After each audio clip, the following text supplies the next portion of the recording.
Nah, ada buku tebal seorang jenderal. Wawancara Mayor Jenderal TNI Saurip Kadi oleh Lim Siok Lan. Kenapa di kartu nama Yustiani dan di sini Lim Siok Lan? Mengutamakan rakyat. Nah, pripun Mbak? Ya, supaya kita asli nih, Mas. Aslinya namanya Lim Siok Lan. Lah padahal kalau kita ngomong Lim kan sensitif toh Bu. Ya ini sekarang zamannya sudah berubah. Harusnya kita sudah bisa menyampaikan diri kita apa adanya, tidak pakai rasa takut. Iya, betul. Artinya begini, apakah ada saudara dengan Om Lim? Nah, saudara satu klan sih enggak, cuma nasib aja yang beda, Mas. Iya, Pak Jenderal.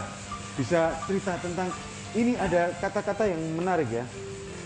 Buku ini dipersembahkan buat yang tertindas, teraniaya, terzolimi, tersingkirkan, termarginalkan, terabaikan zaman dan tak pernah dicatat dalam sejarah. 18 Januari 2008, Saurip Kadi. Gimana Pak? Bangsa ini terlalu lama dibangun dengan intrik, dengan konflik, dengan fitnah. Istilah-istilah tidak terbukti dalam pelaksanaannya. Akhirnya yang terjadi tidak lain dan tidak bukan cuman upaya-upaya saling menjatuhkan satu sama lain. Umpamanya ABRI manunggal dengan rakyat. Dalam pelaksanaannya ternyata rakyat yang beda pendapat harus ditangkap oleh TNI. Inilah masa lampau kita.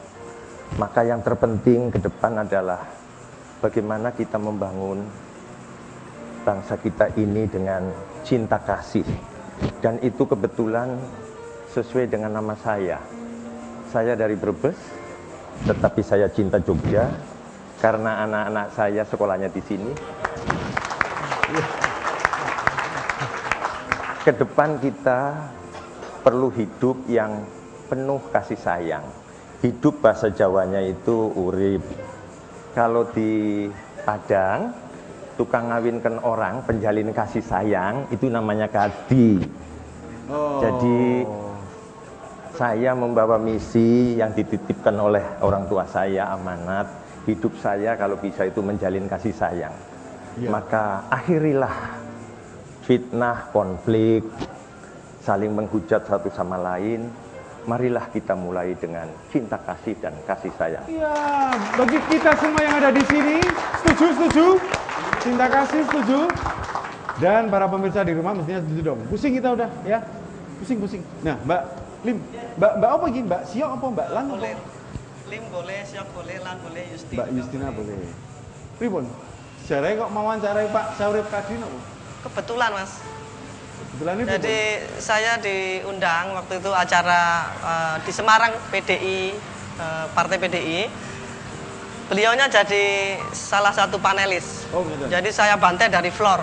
Iki apa tuh jenderal-jenderal ini nang di kabeh iki gitu kan. Nah, kemudian saya kasih beberapa ilustrasi tentang bagaimana Thailand sudah membangun negerinya, Malaysia sudah membangun negerinya, kemudian sekarang Vietnam. Gitu, karena kebetulan itu pekerjaan saya. Nah kemudian terus Indonesia ini mana gitu, jenderal itu kemana semua itu gitu. Nah ternyata beliaunya ini tidak marah, malah saya dicari, kamu tadi ngomong apa Nduk? Coba dilanjutkan gitu. Nah dengan akhirnya borgol enggak? Enggak ya? Enggak. Menarik ya. Terus?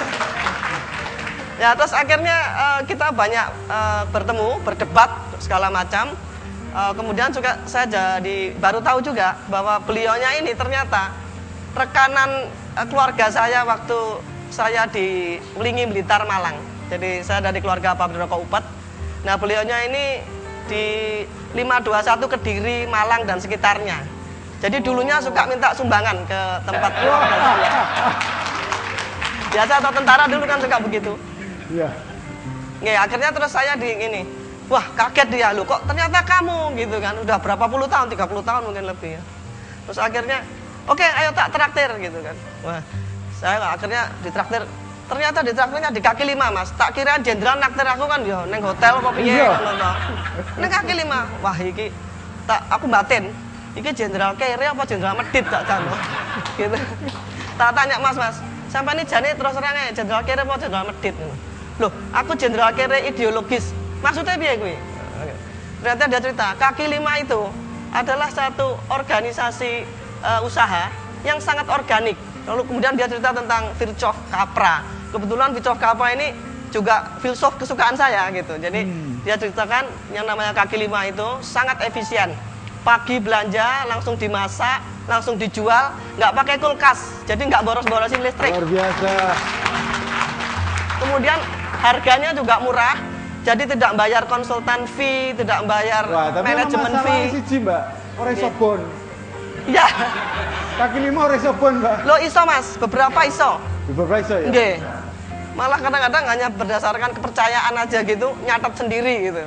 Nah, nanti kalau sudah ini nyaur gitu. Iya, Mbak. Nggih. Mbak Lim, Pak Sadi. Pak, mau tanya Pak, ada komentar sedikit bagaimana tentang kiprah Bapak yang bisnis, tapi kan juga Bapak ternyata setelah ini kan banyak sosial kemasyarakatan ya. Nah, masyarakat tadi menceritakan Malaysia, Singapura, Thailand gitu ya. Nah, di Tunisia sendiri gimana Pak? Yang saya tahu Pak Gimling ya, jadi masyarakat Tunisia itu masyarakatnya memang dapat dikatakan masyarakat Islam, ya, tetapi sangat moderat. Dan memang pengaruh dari Eropa itu cukup kental. ya.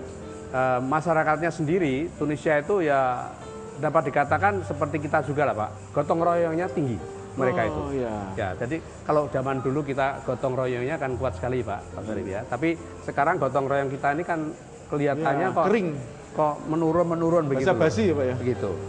Nah, kalau dibandingkan dengan Thailand dan sebagainya tentunya saya tidak banyak referensi, tetapi yang saya tahu bahwasanya khususnya masyarakat di Jogja ini, dimana karena saya juga memilih Jogja sebagai fokus saya untuk pengembangan kegiatan ini, saya pikir akan banyak referensi-referensi yang bisa dipelajari dan saling mengisi. Begitu ya. Pak. Ye.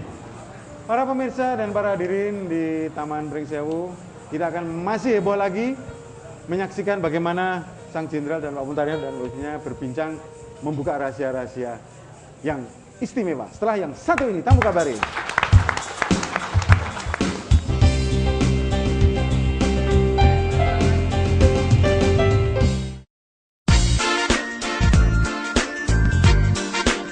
Mati.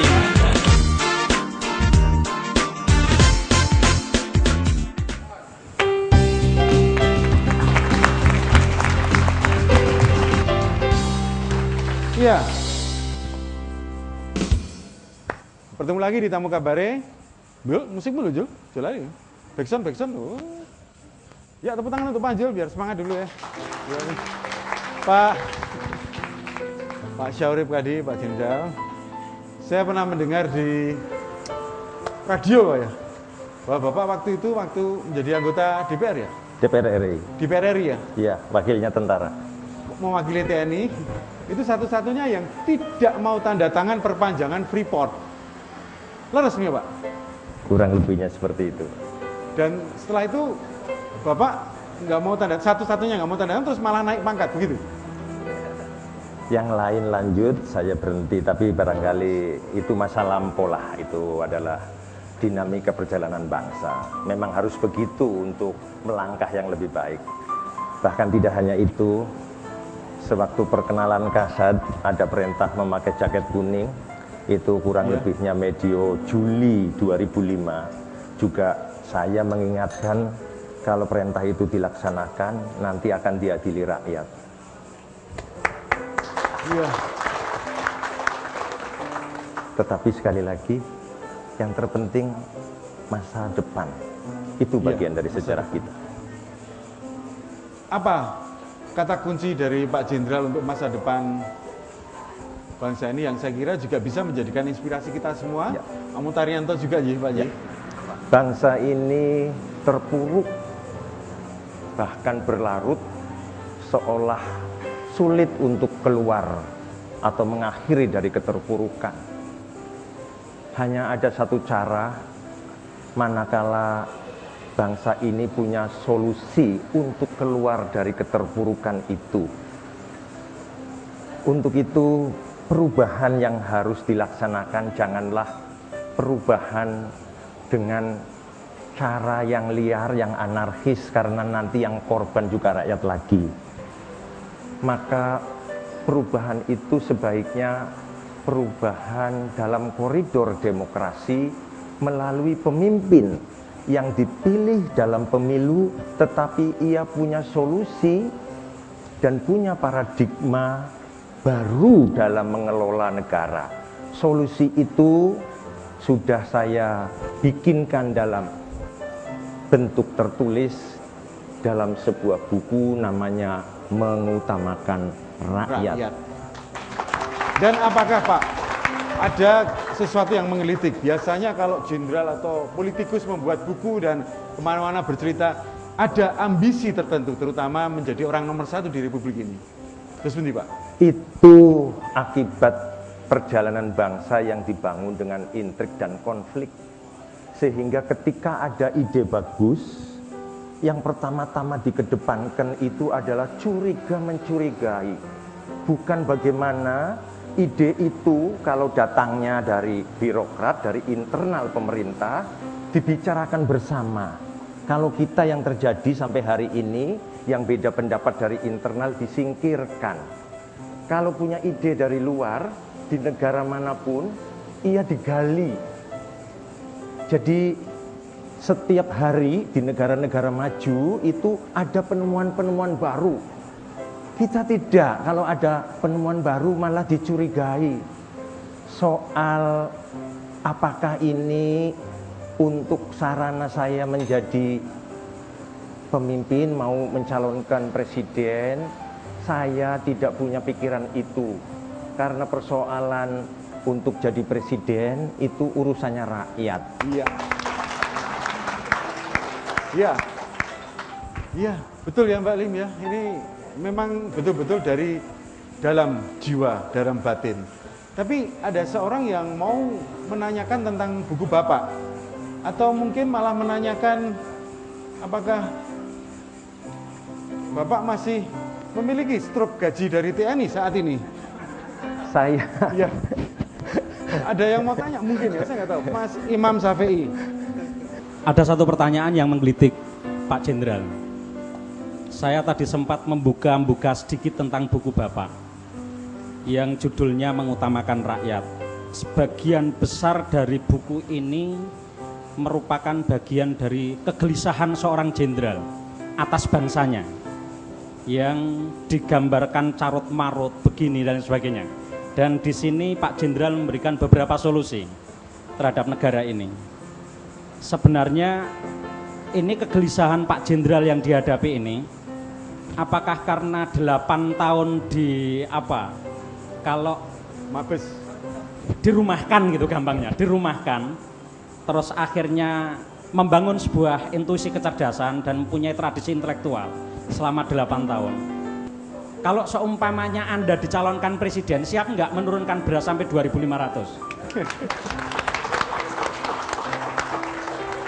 Kira-kira siap enggak ketika BBM ini kembali menjadi harga normal yang kira-kira saya kalau berangkat dagang di Malioboro itu cukup dengan 2.500 kayak dulu gitu. Ya, terima kasih Mas siap Imam. enggak? Itu gitu aja Pak, yang murah-murah, Ya. karena rakyat butuh murah. Coba. Betul. Oke, Demikian. terima kasih, Makasih. Mas Imam. Sepatu Rp2.000 dan ya terus itu Pak. Mungkin yang menarik adalah yang dirumahkan 8 tahun tadi. Terus ngapain itu Pak? Kalau negara lain bisa, kenapa kita tidak bisa? Pokok persoalannya terletak pada solusinya, pada bagaimana kita mencapai itu. Ibarat kita akan ke Semarang dari Jogja, kita butuh 2 masalah yang penting. Yang pertama adalah kendaraan, yang kedua supir. Supir kita pernah hebat luar biasa. Ia adalah bernama Bung Karno. Ia adalah Soeharto. Itu kuat. Tetapi karena kendaraannya belum sebagai rangkaian sistem yang mampu menjamin negara akan berhasil, kendaraan akan bisa lewat Magelang, Ambarawa, dan Semarang. sampai kiamat nggak akan bisa sampai. Ini pokok persoalan. Kalau hanya masalah beras, BBM, itu adalah persoalan-persoalan di muara, terlalu kecil dan terlalu mudah untuk diselesaikan. Iya, menarik sekali. Iya. Oke.